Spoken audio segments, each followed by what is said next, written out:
Hey gamers out there, Tony here from the ClassicLeague.com Gaming and Electronic Podcast, and we're here for episode 2 of Max HP, the RPG Forum, and we are continuing our discussion on Resonance of Fate, the game developed by Tri-Ace and published by Sega. Getting started here, I want to thank BMZ Loop. You can make sure and click on the annotation for BMZ Loop. He's the one who designed the intro and outro for this video, and I'm very thankful for that. But I'm super pumped because I'm joined by some of my favorite people again for Max HP Episode 2, and that is Vogue Nasty and Scott, two of the co-hosts from Classic Elite, and then also our good friend Shintai, who is the consultant for everything JRPG. Hope you guys are doing well as we cover chapters 2 and 3, and we're going to jump right in talking about chapter 2, the Blackout chapter. So Scott, what's kind of happening in this chapter as part of the overall story? Well, so far we've unlocked some different areas of the game, and right now we're kind of back at the Hudson Power Station, and there is some sort of a power failure or some sort of disruption, and eventually we will be linking together different colored hexes to make the power grid, I believe, stronger and reach out a little more from what I had read. So that's what's happening in Chapter 2, as far as I can tell. And towards the end, there's a pretty beefy boss. Is that pretty much cover? Have I missed anything? But I think that's pretty much all that I got from it. Yeah, pretty much. Other than some side quest stuff. But yeah, right now I'm just trying to get the power station back up. Yeah, so it's kind of cool. The design in Chapter 2 is everything is dark. So I mean, you can't travel to any of the other levels of Basel. You're stuck on the main one there, kind of where the main city is. All the electricity's out in the tower, and you're basically trying to restore that in Chapter 2. But between chapters 2 and 3, Vogue Nasty, there seems to be a bunch of religious undertones. I don't know if you guys have picked up on this kind of popping up in the story. What are you seeing along those lines, Vogue Nasty, so far? Well, the really obvious ones are the people in governing positions. Government positions are called cardinals, and they live in mansions. They seem to be very wealthy, and that's pretty much the biggest thing that I saw as far as the religious undertones. I'm not very good with subtext sometimes.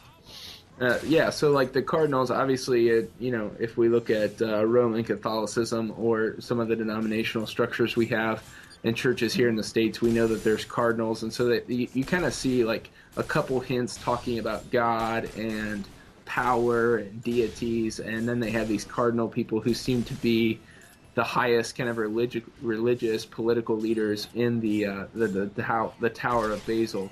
And Shintai, tell us your perspective on cardinals, and then also at the end of chapter 1 we saw this big announcement from one of the cardinals about the prelate Frida, who is a lady who had all these ideals about kind of the world and the way it should look, and she has been killed. And so what's going on with those characters in the story? Well, so far, not a whole lot has been introduced with these characters. All we know is that they exist and that they seem to be of high standing in the game's world. And concerning this character, Prelate Frida, they have this big mural of her that you can see. And it seems that she's very well respected and someone that was looked up to. And I would imagine that her ideals are studied and possibly taught to other people. And honestly, other than that, there's really not a whole lot that we know, because the way of the flow and the story that of the game is very kind of inconsistent in a way, because the game just doesn't want to show us a lot of the story, it seems to me, and we don't really get a whole lot. Though I imagine we'll get to know these characters a little more throughout the game. For now, we don't know too much. Yeah, and I don't know if you guys picked up on this or not, but like it seems to kind of ebb and flow the parts of the story that they deliver. It's not, at least at this point, not flowing well together so far. So we have side missions, and we have like the big, each chapter has a really big mission, and sometimes like the big mission has nothing to do really with the story too much. I mean, we were told that kind of Basil was made of all the gears, that the city, the tower, and that's failing, and so chapter 2 is pretty much just restoring the blackout. So it's you're actually playing and you're like, okay, the power went out and someone has to go flip the switch, which is pretty much what you do in chapter 2. But I've noticed between the chapters you get a hint. Like at the end of the chapter you get something that kind of ties to the prelate and to the cardinals, and we get some of that story. And then at the beginning of each new chapter it focuses on our 3 characters and Vashron and the other characters, and it kind of focuses on them, and then we get kind of like a little comedic cutscene. Have you guys picked up on that some? And that I guess that's kind of like the character development part of the game. Yeah. Yeah, I picked up on the comedy, but not that it was kind of structured that way.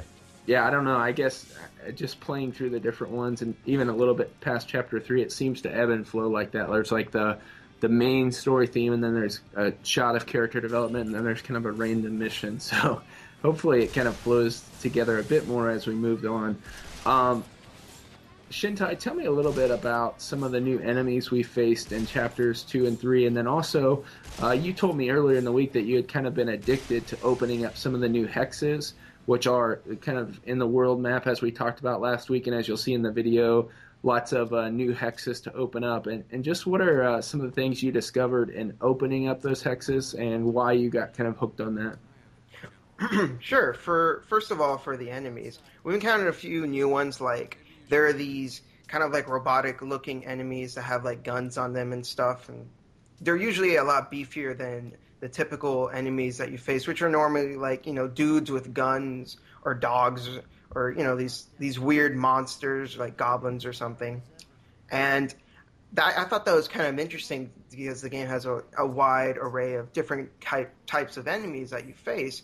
And something also that's kind of cool is one of the characters at this point in time, I'm sure this will change later on, but Zephyr has this box for ammo, and you can switch to the different types of ammo, and they're effective against different types of enemies. I thought that was pretty cool. But going on to the hexes, what I liked about the hex system is that when you fight an enemy, you get new hexes. Killing enemies a certain way will get you different items. If you notice when you fight enemies, it's not just their health bar, but they'll have bars around their bodies as well. Bigger enemies, like the more robotic enemies, will have more bars around them, and you can deplete those as well, and that will break their limbs, basically, and you'll get more items, which usually nets more hexes. Now, the reason I like using the hex system is because it opens up more of the world map, so that means you can explore more. Not only that, but the more you open up more of the world map, you're not only being able to explore more, but there's a chance that when you do it, you'll also get a new item. And these items can range from like hand grenades to different accessories, so you can make your characters look different, which doesn't really do anything, but it's a nice feature to have. And honestly, I just really like the way it works, especially since the further you get in the game, you get different shapes of hexes, which allow you to go into other areas that you previously weren't able to before. Well, that's awesome, and I've even gotten a little bit hooked on hexes. After I talked to you, I started unlocking some more and finding some of the different treasures for opening up different paths, which is nice. So I've actually had more fun than I usually do with these types of games, actually customizing my characters and adding some of the pieces to the guns. I'm getting really excited for later on in the game when it looks like we get to open up like dual wielding of the weapons and stuff like that. Mm-hmm. Scott, you had a little bit of trouble with the hexes this week. You were telling me about what were some of the issues you were having? My biggest problem is when you go to lay down a hex, you can inadvertently lay 2 hexes down in the exact same spot, and some of the colored hexes can be a little bit more on the rare side or not real common. And I had inadvertently lay down 2 red hexes, and that I needed both of those to actually be able to unlock the town of Lucia in Chapter 1. And it took forever for me to actually grind and get another red hex to randomly drop. So my issue was if you double tap or you're not really careful with the controller, you can waste a hex, and it can be a little bit of a pain to try to get the specific one that you might need dropped by an enemy again. So that was a bit of the trouble that I had. It seemed like, though, after I got the hex that I needed and got to the spot that I needed to unlock, then I got that hex very frequently. So, I don't know, maybe it was just an oversight from a development standpoint in this one spot of the game. Maybe it's not a constant. Yeah, that's interesting, and I've thought about that before, wondering, if I accidentally waste a really key hex, will it be hard to find another? So thanks for testing that out for me. You're welcome. Be very careful with your hexes. Yeah. Except for the white ones, you can waste those. Well, yeah. Vogue Nasty, our military expert, actually pointed out an awesome thing about guns last week. So now every week I'm going to have to ask you, tell us a little bit about weapons and upgrades in chapters 2 and 3. Has much changed? No, it's pretty much the same old. I ended up getting enough stuff where I can make a bunch of different sights for my weapons, different barrels, hand grips. And when I first started upgrading, I was a little disappointed because what you put on your weapon in the customized menu does not show up in real time during the fights, but it actually ended up beneficial because the stats on your weapons are raised the more stuff you put on your weapons. So, my weapons now have sights stacked on sights, 3 different sights, 2-3 different barrels. These weapons would look ridiculous during a fight if we actually, if you could actually see real time what you had on them. Well, and go also, ahead. I unlocked a third weapon. Fourth weapon I bought from an item shop, and it was in real life it's a 6-hour, but it's modeled exactly like that. Of course, it's not licensed, so they don't have the actual title. That's awesome, and I was actually noticed the same thing about the graphical interface, but I was kind of actually hoping the weapons did appear that way, just so they looked more badass during the fights. So I was hoping, in my little geek dream world, that I could buy a Gatling gun that would strap onto my back and it would come out during probably not going to happen. Maybe by the end of the game. Plus, Zephyr's kind of a little sissy anyway. He would probably fall over. It'd be too top heavy. I noticed that he had a tiny little emo moment during one of the cutscenes. Something happened, and the other 2 characters walked away, and they said, "Hey, you coming? You don't want to be left alone." And as he got up, he was like, "I'm always alone." Yeah. Oh, don't you go squall on me. That's right. Stop it. Yeah, he's like, "I'm a badass with a machine gun that just blew up a giant mutant." And then he's like, "I'm all alone." And I was like, "Don't do that. Come on." So anyways, yeah, well, that's cool. Thanks for the update on that, Vogue Nasty. And then in Chapter 3, just some final thoughts here. Weird story. We encounter, I guess, one of the higher-up cardinals who's also an artist, kind of a strange fellow, that one. And he wants us to go recover a mannequin. And man, I really actually enjoyed that part of the story, though. Some of the new area that you unlock on the new level was pretty sweet, as well as some of the enemies were new. Shintai, what are some additional thoughts on that?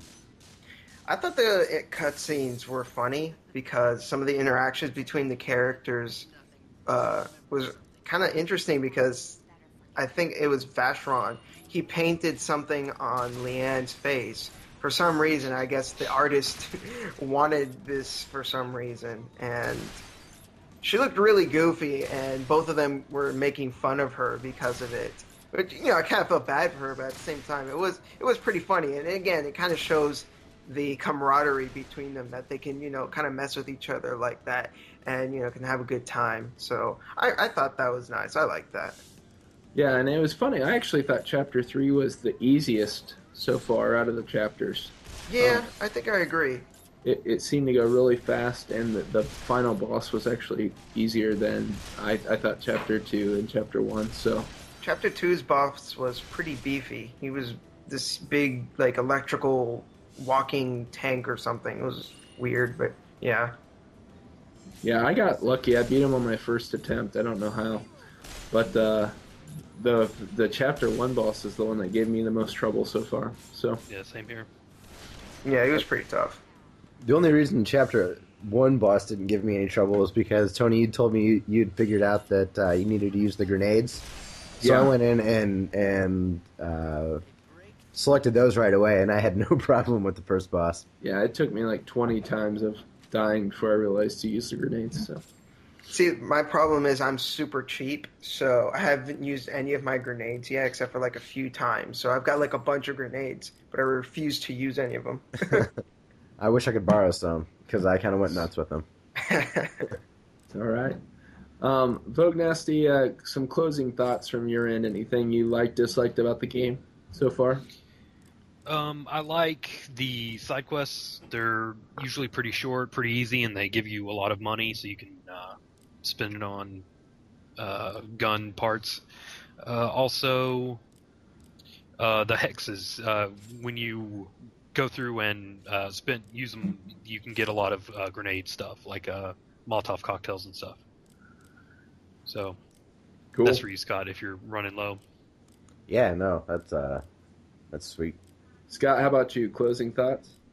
I still really, really like the music a lot, and I like how the battle system is growing. It allows you time to figure out, for example, the cover system. They slowly introduce that, and they don't make you use the cover system right away. But slowly they make it more to your advantage, so you get a little bit more used to it. So I've liked that, even though the combat's been kind of complicated, and there's a lot to it, they've been a little slow with implementing it, kind of as the chapters have went along. And going through the arena, I was nervous that it would get kind of overwhelming as the game went on, and it's been a better pace battle-wise than I was expecting. Awesome. Well, I want to thank all of you guys again for all your great thoughts, and that will do it for episode 2 of Max HP, the RPG Forum, from the team here at Classic Elite. And I just want to thank Vogue Nasty, Scott, and Shintai for joining me again. And we will talk to you next week as we discuss chapters 4 and 5 of Resonance of Fate.